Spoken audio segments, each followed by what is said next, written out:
Yellur Vadgaon main रस्त्यावर कचऱ्याचे साम्राज्य निर्माण झाले आहे. या रस्त्याच्या कडेला कचऱ्याचे ढीग पडलेले दिसून येतात. या कचऱ्याची वेळेवर उचल होत नसल्यामुळे दुर्गंधी सुटली आहे. त्यामुळे नागरिकांच्या आरोग्याला धोका निर्माण झाला आहे. या परिसरामध्ये के.एल.ई हॉस्पिटल त्याचबरोबर नागरी वसाहती देखील आहेत. त्यामुळे या कचऱ्याचा येथील नागरिकांना त्याचप्रमाणे हॉस्पिटलला येणाऱ्या नागरिकांना देखील त्रास होत आहे. या भागामध्ये बेवारस कुत्र्यांचा वावर देखील मोठ्या प्रमाणावर आहे. ही कुत्री हा कचरा ओढून रस्त्यावर आणून टाकत आहेत. या कुत्र्यांना हटकल्यानंतर ती संबंधित व्यक्तीच्या अंगावर धावून येत आहेत.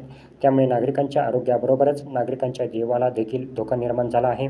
तेव्हा येथे कचरा टाकणाऱ्यांवर योग्य कारवाई करण्यात यावी अशी मागणी नागरिकांनी केली आहे. वडगाव येथील अष्टविनायक नगर येथील मुख्य रस्त्याच्या बाजूला असलेल्या वीज पुरवठा करणाऱ्या खांबाखाली काही नागरिकांकडून कचरा टाकण्यात येत होता. त्यामुळे येथे देखील दुर्गंधी सुटली होती. त्याचा येथील नागरिकांना त्रास सहन करावा लागत होता.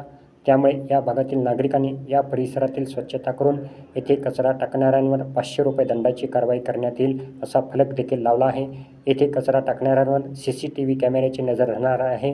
येथील कचऱ्याबाबत नागरिकांकडून तसेच प्रसारमाध्यमांकडून वेळोवेळी आवाज उठवण्यात आला आहे. मात्र याबाबत संबंधित खात्याकडून म्हणावी तशी कारवाई करण्यात आलेली नाही.